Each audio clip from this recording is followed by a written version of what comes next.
retrouve aujourd'hui pour un petit vlog et ça va vraiment être un petit vlog puisqu'il va être juste sur la journée, vous l'avez vu dans le titre, mais aujourd'hui et d'ailleurs en fait tout ce week-end il y a à Angoulême le salon du livre Angoulême se livre.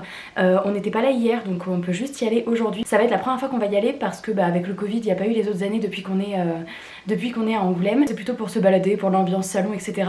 Donc là il est 10h15 et le salon a ouvert à 10h donc on va partir de chez nous et je vous embarque avec moi pour cette petite journée. Hier soir on est rentré tard de Bordeaux, on a été passer la journée à Bordeaux avec ma soeur et du coup j'ai eu des réceptions hier soir dans la boîte aux lettres et je me dis je vais profiter de ce vlog pour vous les montrer. Donc il y en a eu 4 et franchement des petites pépitas.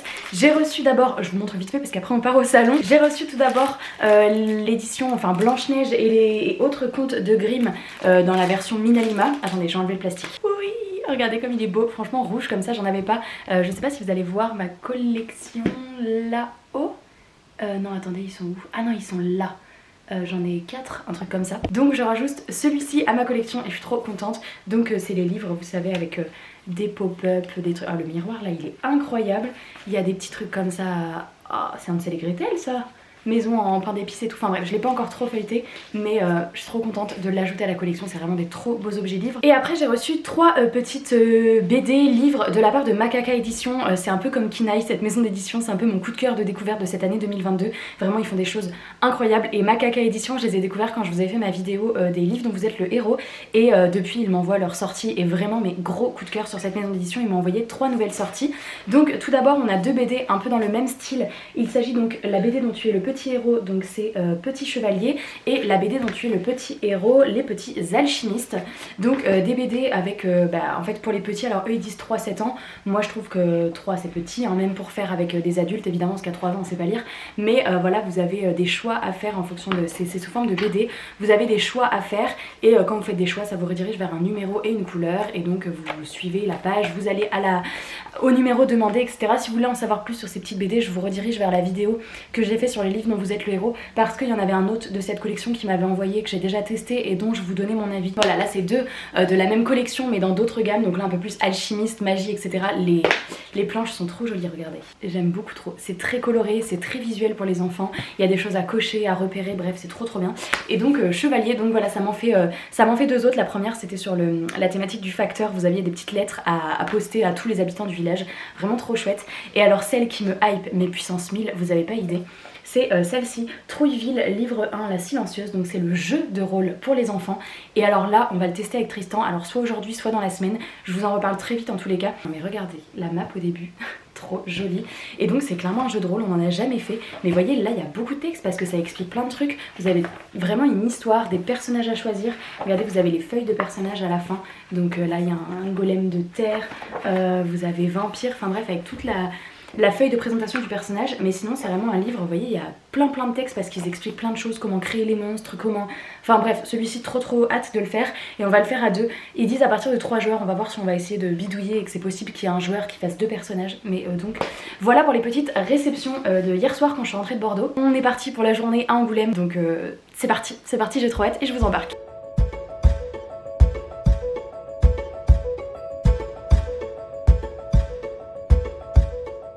On arrive à l'espace Franquin, il est 11h. C'est parti!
Alors on est arrivé à l'espace jeunesse, je sais pas si vous allez bien m'entendre. En fait c'est pas très grand, c'est juste la salle qui est là. Et vous voyez il y a tout le stand jusqu'au bout, hop, jusque là-bas.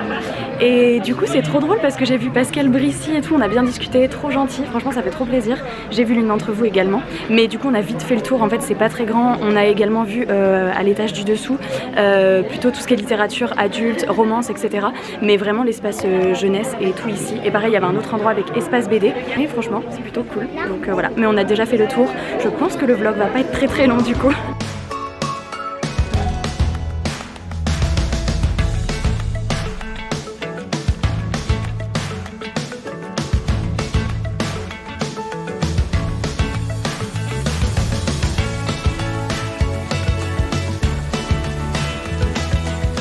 Je suis revenue à l'espace BD. Est-ce que je viens vraiment d'acheter une BD que j'ai déjà, juste pour la faire dédicacer à l'illustratrice?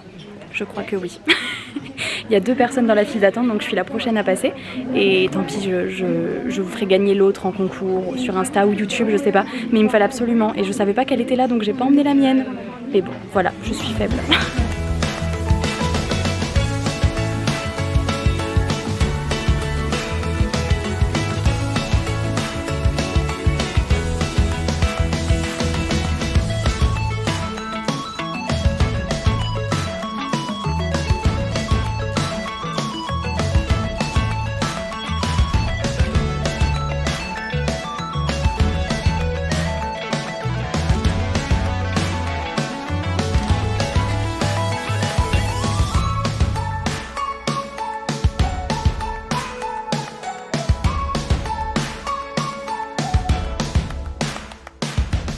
Alors, on vient de sortir de l'espace Franquin, il est midi moins le quart. J'ai eu ma petite dédicace et c'est tellement beau. Ça va être l'histoire la plus courte de tous les vlogs qui aient jamais existé, parce que du coup il est midi, à peine midi, et on est sur le chemin du retour. On a fait le tour. Après c'était sympa, c'est vraiment, ça fait très ambiance intimiste en fait. C'est vraiment tout petit, il n'y a pas beaucoup de personnes qui se baladent, en tout cas peut-être qu'il y en avait plus hier samedi, mais aujourd'hui dimanche il n'y avait pas grand monde, et du coup c'est vrai qu'on a fait le tour très rapidement. Et puis en littérature jeunesse il y avait une dizaine d'auteurs, un truc comme ça, donc voilà. Après j'ai pu bien discuter avec Pascal Brissy, donc ça c'était vraiment trop génial.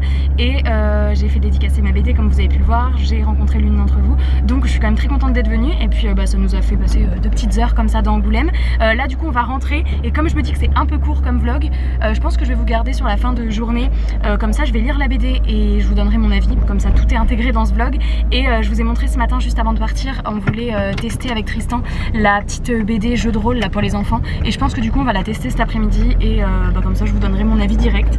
Donc voilà, petit vlog salon et dimanche tranquille lecture BD, et voilà, j'espère quand même que ça vous plaira, parce que bon, en termes de contenu de salon j'ai pas pu y mettre grand chose, puis j'ai pas, et encore il y a plein de plans que vous avez parce que Tristan a sorti la caméra, donc voilà, merci Tristan, à bientôt.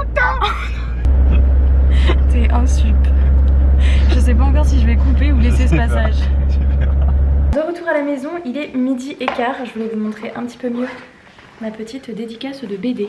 Voilà, elle a mis du truc aquarelle métallique un peu, c'est trop joli.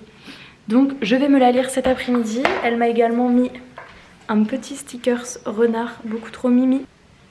Voilà, il est trop mignon, je vais le coller derrière mon téléphone. Je vous reprendrai dans l'après-midi parce que pour l'instant on va manger, et puis je vais pas lire la BD tout de suite, mais je reviendrai vous en parler en fin de journée, et également du jeu de rôle si on le fait cet après-midi. Je vous retrouve, on est dans l'après-midi, et je vais enfin me mettre à ma lecture de la BD, comme ça ce sera fait. Je sais que j'ai également Entre neige et loup de cette autrice et illustratrice, mais comme elle fait plus hivernale, celle-ci je voulais me la caser pour l'automne, et du coup il y a vraiment beaucoup de chances que je lise l'autre cet hiver. D'ailleurs dites-moi si vous avez lu l'autre, parce que je pense que vous êtes beaucoup à avoir commencé par l'autre. Dites-moi si vous avez aimé, mais je l'ai déjà, donc voilà. Et celle-ci du coup je l'ai en double, mais bon je vous la ferai gagner. Et d'ailleurs je vais mettre un formulaire maintenant dans la barre d'infos si tu souhaites gagner cette BD. Voilà, je vais faire le petit concours maintenant. Il y a un formulaire dans la barre d'infos, et je te demanderai un mot magique. Tu me mettras le mot renard. Ce sera pas l'exemplaire dédicacé, je me le garde évidemment, mais l'autre BD que j'avais déjà. Et donc il y a l'un d'entre vous qui pourra gagner cet exemplaire que du coup je vous offre. Donc voilà, je vous laisse mettre le petit formulaire dans la barre d'infos, et donc moi je vais la lire. Et d'ailleurs je sais pas si je vous ai montré tout à l'heure, vous m'avez vu tourner la roue, je suis tombée sur Pins, et j'ai choisi celui de Frida. Il est trop beau, attendez, je sais pas si vous voyez bien, voilà, il est trop mimi. Allez c'est parti. Et regardez-moi ces deux petits amours là, Coco Banzai. Pour ceux qui me suivent pas sur Insta, vous savez pas, mais Jazz a une collerette en ce moment parce qu'il s'est fait attaquer par un chien. Donc voilà, donc il est blessé tout au train arrière. Bon, ça va beaucoup mieux, hein, mais c'est pour ça. Il a une collerette pour pas se gratter. Et puis Banzai, bah tout va bien. Voilà, allez, c'est parti pour la lecture.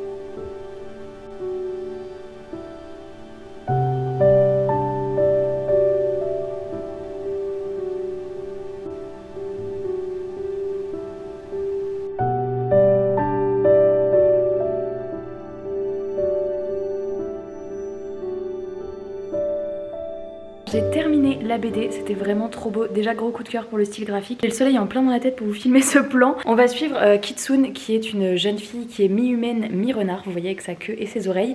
Et elle vit dans la forêt avec son peuple. Alors c'est à la fois une histoire de vengeance, à la fois une histoire de deuil. Il y a plein de thématiques assez intéressantes qui se recoupent dans ce livre. Mais comme c'est une BD, je veux pas vous en dire trop comme d'habitude parce que je veux pas vous spoiler. Mais par contre c'est trop chou, il y a plein de petits animaux de la forêt. Il y a la notion d'amour, de famille, de frères et sœurs. En plus regardez les bébés renards au dos du livre, genre c'est trop chou. Si vous avez aimé la première de l'autrice, je pense que vous aimerez celle-ci parce que bah, ça doit être dans la même veine. En tous les cas très sympa, très belle BD. Lancée dans la lecture de BD, j'en ai choisi une deuxième parce qu'en fait avec Tristan on a décidé, en fait j'ai énormément de BD, j'en reçois beaucoup et on lit pas assez de BD avec Tristan, enfin à notre goût en fait on adore ça mais on prend pas le temps en fait quand on finit notre roman, bah on recommence un autre roman et on prend pas assez le temps de se lire des BD alors qu'on aime vraiment trop ça tous les deux. Donc là je sais pas, j'ai l'impression qu'il y a une cinquantaine de BD qu'on doit lire dans la bibliothèque, enfin vraiment un nombre énorme. Donc on s'est instauré le fait de s'en lire une chaque dimanche. Donc là bah, moi j'ai lu la mienne, Tristan va lire Scurry, vous savez avec les petites souris. Et moi je me suis pris ce tome 3 de Echo, je dois continuer cette saga que j'aime trop. Là on est sur de la fantasy adulte, hein. On n'est pas sur de la fantasy jeunesse ou young adulte. Donc il y a pas mal de... Je sais pas s'il y a des fois des discours assez vulgaires, mais en tous les cas en termes d'illustration on peut voir des femmes complètement nues. C'est trop bien parce qu'il y a une grosse dimension, bah, c'est de la fantasy quoi. Donc vraiment les illustrations sont hyper colorées, l'histoire est trop chouette. C'est une jeune fille qui prend l'avion et qui habite dans un monde comme le nôtre en gros. Et elle va y avoir un orage je crois, je sais plus, le tome 1 je l'ai lu il y a hyper longtemps.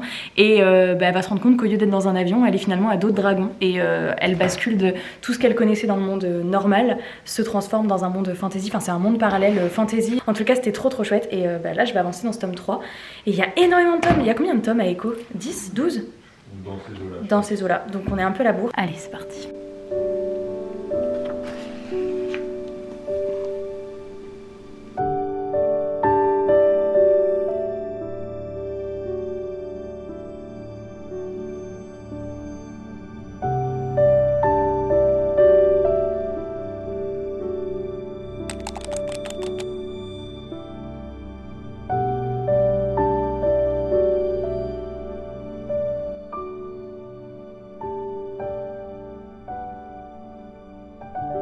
Préférez-vous ne pas vous mêler de cette histoire? Rendez-vous en 11. Bah moi je suis volontaire. Nous sommes donc volontaires, parce qu'on me demande également mon avis, je suis un joueur également. Alors je vous retrouve, il est 20h15, je vais clôturer le petit vlog. J'espère que ça vous aura plu parce qu'en fait il aura été assez court et pas hyper concentré sur le salon parce que comme je vous ai dit le salon on a eu vite fait le tour. Mais on a pu, je vais juste vous faire un petit retour sur ce jeu de rôle pour enfants avant de clôturer. On vient de passer, franchement combien de temps on a passé là à lire? 1 heure je dirais? Ouais, une bonne heure je pense. Une bonne heure à faire le didacticiel et à lire un petit peu tout le descriptif de la création des monstres, à bien regarder la carte, à regarder un petit peu toutes les compétences que les personnages peuvent avoir, tous les objets, etc.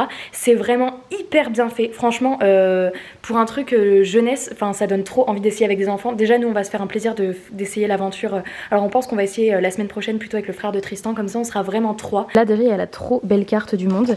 Et en fait, vous voyez, à la fin, donc il y a les petits personnages que vous pouvez choisir avec des compétences compétences différentes, etc., des objets différents, une histoire différente. Mais après, il vous explique également comment en créer plein d'autres, des personnages. Par exemple, là, vous voyez, vous pouvez créer des profonds. Profond, c'est une espèce de monstre, mais vous pouvez en créer en vous inspirant un petit peu de ce qu'ils font.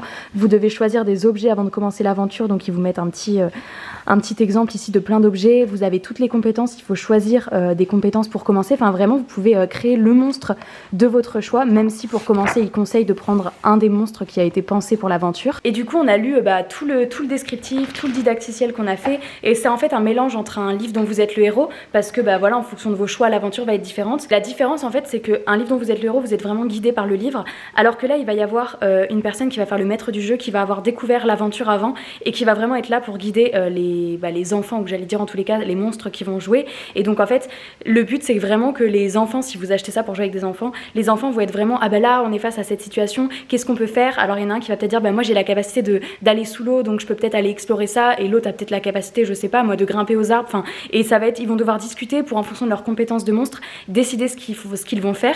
Et donc, on a le maître du jeu qui aura un petit peu tout le descriptif de l'aventure sous les yeux dans le livre, et qui va pouvoir les guider, leur dire si tel choix les amène à telle solution, etc. Donc, c'est plus interactif qu'un livre dont vous êtes le héros, que vous faites seul à la base. Et vraiment, le livre est trop bien fait. Franchement, j'en avais jamais vu pour enfants, mais on l'a trouvé hyper complet. De toute façon, vous voyez, ça se voit, il y a énormément de texte. Tout ça, c'est le texte à lire. L'adulte doit le lire, c'est pas les enfants. Les enfants, l'aventure, elle est plus courte. Ils disent quand même que c'est 1h30, 2h d'aventure. Mais franchement, si vous aimez bien ce principe-là de base, et que vous avez des enfants qui pourraient éventuellement, alors je dirais peut-être 7-8 ans minimum, très belle découverte. Vraiment, je surkiffe cette maison d'édition. Ils font trop des pépites, j'ai envie de tout recevoir.